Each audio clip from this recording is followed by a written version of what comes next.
And this part right here, since you like to make videos, make a video about this part right here. I got you, brother. Making a video. We're working this part in right here. One of the most popular and fastest growing public preachers right now is Philip Anthony Mitchell. He pastors a church in Atlanta. I think it's called 2819. But in yesterday's sermon, he made a point to rebuke some Christian content creators. I have not publicly spoken on Philip Anthony Mitchell. People have asked my opinion on him. I saw him on Lecrae's podcast. I thought that was really interesting.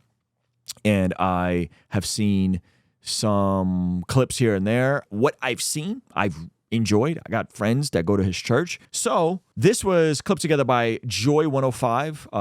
They highlighted what exactly happened. I saw a couple Christian content creators react to it. So again, I've been seeing people react to it in the conversation around it. Some people say Philip Anthony Mitchell is too hard when he speaks about the church in America, when he speaks about pastors in general terms. Of course, on the Lecrae podcast, he clarified that a lot of what he's speaking out against is stuff that he himself has wrestled with. When he came to his church, not this past Sunday, but the Sunday before that, he made the point that they are in need of a building, that the neighborhood there in a residential area and the 6,000 people that are coming on site every Sunday is a lot. And so they have to transition. And people made a bunch of reaction videos. All the ones I saw were pretty good. Apparently, there were some other Christian content creators that Philip Anthony Mitchell decided to correct. Following last Sunday, I saw that there was much confusion in the country as to the core reason I called our church last Sunday to prayer. And I want to give clarity so that those who took my words out of context could understand the purpose for which I called our church to prayer. Because there are too many people who are making content without context. This is one of the things that preachers just do well, right? They just, the double C's, it just flows off the tongue well. Too many people making content without context. And as any reasonable person who flows in public communication, it is very easy to have stuff taken out of context very, very quickly in an unfair way.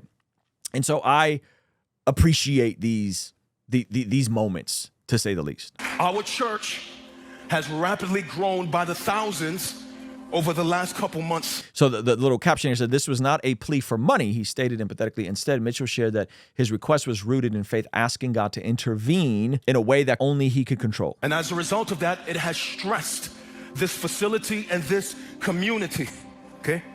For months, this created pressure externally on our church to vacate this community and to find another location for us to gather. Okay, so that was, I saw that. I saw a couple content creators react to it.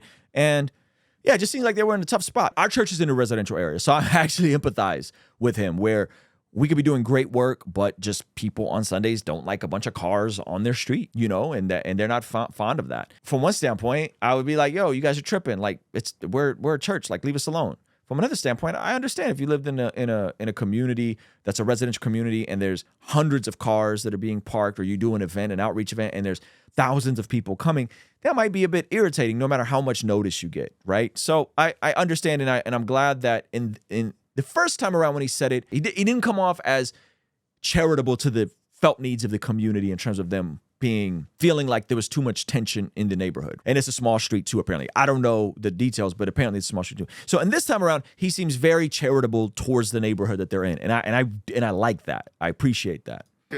This pressure had been building for many months, and it was relentless, and it was ongoing. Okay? This created a need for us to find a larger venue for our family of some 6,000 of us to gather somewhere outside of this space that is stressed by our foot traffic. Okay? We've contacted every university, every high school, every venue, every theater, any place that was large enough for our family. We've been contacting these places for months and months and months with no door opening for us. And having learned last Sunday, just half an hour before I got here, that Atlanta police and city officials was coming to monitor the traffic to try to mitigate the traffic on this main road out here. At that point, my heart was stressed, and I was wary, and I was tired. Yeah, I mean, that's a lot of pressure. I have a massive update for you. I'm sure by this point, you've heard about the Bless God Summit happening March 27th, 28th, 29th here in beautiful Carlsbad, California. But we've heard your requests. We've conceded to your demand. There are virtual tickets that are now available for the Bless God Summit, so you can access it from anywhere in the world, as well as access to the replays. And for those of you guys that are looking for something extra, we're also offering a virtual ticket and an exclusive Bless God Summit merch bundle. There's some amazing art and some exclusive pieces done by our friend Josh Nadeau from Sword and Pencil that you have to check out. So join us online for the virtual event and experience some sessions from my favorite podcasters, pastors, and performers. We have a stacked lineup. I'm talking about Preston Perry, Dr. Sean McDowell, Inspiring Philosophy. What do you mean? Lila Rose, Alan Parr and his wife Jen Parr. We even have Nate Sala from Wise Disciple, Gavin Ortland, David Wood, Avery from God Logic Apologetics. And on the pastoral side, we have my friend Daniel Golding, Pastor Ed Newton from CBC in San Antonio, and my personal pastor from Rhythm Church, Pastor Jeff Moores and his wife Erin Moores. You won't want to miss out from amazing performances from America's Got Talent winner Dustin Savella, Billboard charting hip-hop artist John Keith, and Miles Minnick. And we're still finalizing a few more speakers. So head over to blessgod.shop, get your virtual ticket now, and you can get yourself a bundle with some of the exclusive merch as well. I'll see you over there, all right? Peace. And I don't think most people understand how heavy the load is that pastors carry. Now, let me just say this. Some of you guys, maybe this is your first time hearing of Philip Anthony Mitchell. I remember I've heard this phrasing, like you meet 10 people, 3 people will like you, 3 people won't like you, 4 people will be indifferent, right? And so I would be careful to not dismiss him or assume anything without giving him a fair shake, right? Because you might just not like his style of preaching. You may not, right? And be careful to not speak out against something or someone that God is using without giving them a fair shot in terms of what they actually represent. I don't think that's helpful, from my opinion, when you just jump out the window and be like, I don't like him. Why don't you like him? Well, I just don't like him. The way he talks. It's like, that might be a bias, right? Give the man a fair shake before you dismiss him. I was at a breaking point at that point. And so I shared with our church that we had one alternative, one building, and that we needed an open door. We needed a miracle. That I shared with our church that there was an old facility that belonged to another church, that a group of Jews had bought that facility, stripped it down to its bare bones, and this was our last opportunity to find a place because we was on a tight timetable in which we have to leave this facility and leave this community because we are stressing this community legitimately. 6,000 people. I don't know how fast they grew, but I'm assuming that it is just strained just on the building and on the neighborhood. And that is the uniqueness of the situation where they're like, hey, why is this so urgent? It's like because the church probably grew so fast that therefore it exploded and created this burden in terms of them having to get out quickly. And oftentimes people don't experience growth like this. And from my understanding, Philip Anthony Mitchell was behind the scenes doing stuff for a decade quietly. And then God just recently breathed something on this church, and it's been exploding both online and in person. They're in the Atlanta area. There's some, I think, fairly high profile folks that go there. And that is unique. And that probably creates this tension and this quickness of like, we got to figure something out. Right. And the fact that he's not getting a fair shake on it, I think is a bummer, you know? And so I called our church to pray last week, and our cry last week was not for money. Although I told you how much it was going to cost for us to get in there. Our cry last week was for, watch this word, favor. To do in the hearts of those Jews what money could not do, was that move on their hearts to accept our contract and open a door for our large family to gather. So what people heard versus what he said, he seems to have said, and I remember seeing that clip, I forgot which Christian creator reacted to it, pray for favor, but in describing the prayer for favor, he did explain that it was going to cost them millions of dollars to make this move and make this transition and get in this building and this whole thing.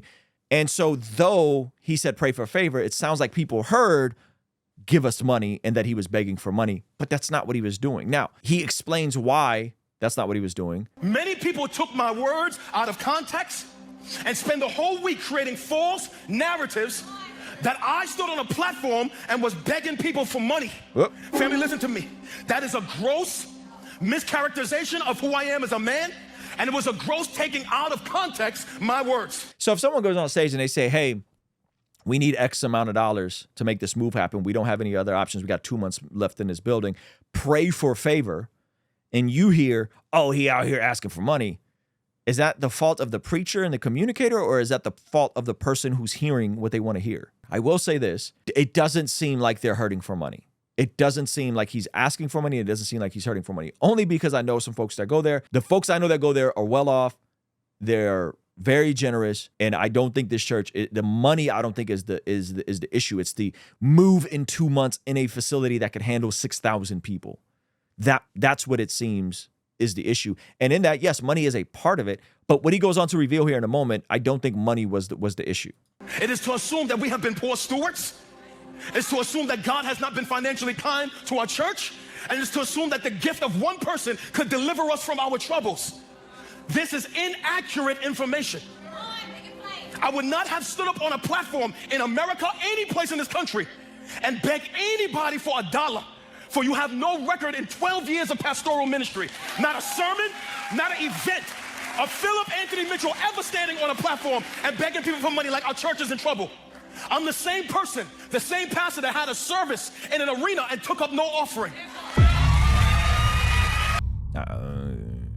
Y'all don't know, arenas cost a lot of money. That's fantastic. If I'm understanding what he said, that's fantastic. I don't think there's anything wrong for asking for money, by the way. I think if you're a pastor and you need a building, or if you're a pastor and you're in a situation where you need a building, I don't think there's anything wrong with that. He seems to be going the above and beyond approach of, I don't want to ask for money so that people don't take it out of context, the way they did and add an asterisk or blemish next to his name. I'm the same pastor with over 50 full-time employees. Our church is well taken care of and well funded. And if you was listening to what I said, you'd have heard that I called our church to prayer, watch this, for favor. Not because I was begging for $1. And you know, a lot of churches, I don't know how his church moves, but a lot of churches don't even do offerings like that. Like, we don't pass the bucket at our church. Everything now is done with QR codes, and if you want to give online. Again, I don't know if that's the situation, but that doesn't really happen like that. Something like that is a gross mischaracterization of who I am as a man. And if I gave off the wrong impression to anybody, then I apologize. And I want to remind every single person who was calling our name falsely, that God has taken care of this church, that we've never been without a need that was taken care of ever in the history of our church. And this part right here, since you like to make videos, make a video about this part right here.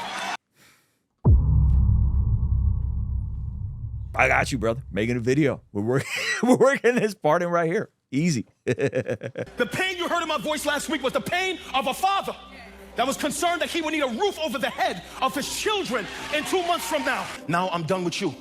I want to tell y'all what God did for us. Philip Anthony Mitchell with the shots at the Christian YouTubers, man. That's pretty pretty funny. I'm not gonna lie to you. So in that, he goes on to explain that a lot of the stuff that folks thought was about money was settled way before he ever had to ask anybody for money. I want to share with you 2 miracles that happened this week.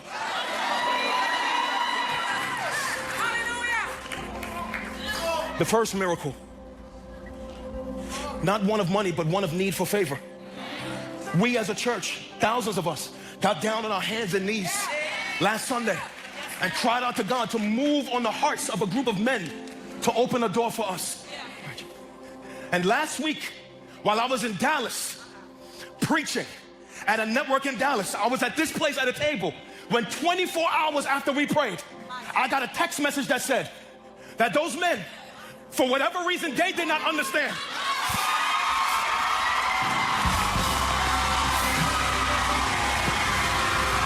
by the way, those of you guys that got an issue with these people passion, I'm just going to say this. Y'all some weirdos if y'all be cheering for football teams and basketball teams. Those of y'all that are like, oh, it's emotionalism, but you're the guy wearing a jersey with another man's name on you. You're a straight weirdo. You're a straight up weirdo. You got an issue with people being excited about God opening doors for a building that is this very small window of time, and you go to a Clipper game or go to a Laker game and chant for LeBron. You're a freaking weirdo. Like your priorities and your scales about life are complete. You go to a concert and fan out over an artist, but you get mad that people are excited about Jesus. That's some weirdo behavior, like straight up. These are unjust scales. Now, if you're the same, meaning that you go to a Clipper game or a Laker game and you stay sitting down the whole time, you never get up, you never cheer, you never clap, hey, respect. And you're that way in church, respect. But if you have the nerve to judge these people for being excited about God opening doors so that their 6,000 gathering church doesn't have to go without gathering, and you are more excited about an NBA game or an NFL game or even worse, playing video games, and you get more excited and more outgoing with your praise for that than you do with Jesus, you got some serious issues. I would just say that. Like, you really need to go and do some internal soul searching on why you want to judge these folks. Those men, for whatever reason they did not understand, after months of fighting with them, just 24 hours after we prayed, they signed the contract that we sent to them. So it sounds like if I'm gathering correctly, the Jewish folks that owned the building that they needed to get into, the only building they can get access to with the size of the congregation, they prayed and God gave them favor with those folks and they signed the agreement to move along the building process. That's what it sounds like. But the Lord didn't stop there. No, listen, the next miracle wasn't for us. Listen, while I was in Dallas at Daystar, I learned about another church that was in our position, being forced out of a facility, smaller than ours, but needed $100,000 to get their first building. Watch. And although we don't have yet the $20 million we need for our own building, we did have what they needed for their building. That's fire. So we thank everybody across the country, listen, who has prayed for us and sold into us and believed in us and supported us. Listen, we got 24 months where we're going, and then our battle as a church is that $20 million is going to take in that 24 months to build God a house for ourselves and for Him. Now hear me, so they don't misunderstand what I said. Our house is a $7 million purchase, listen, and we are within arm's reach. We are with arm's length of getting that for ourselves. Watch this, cash, but no bank.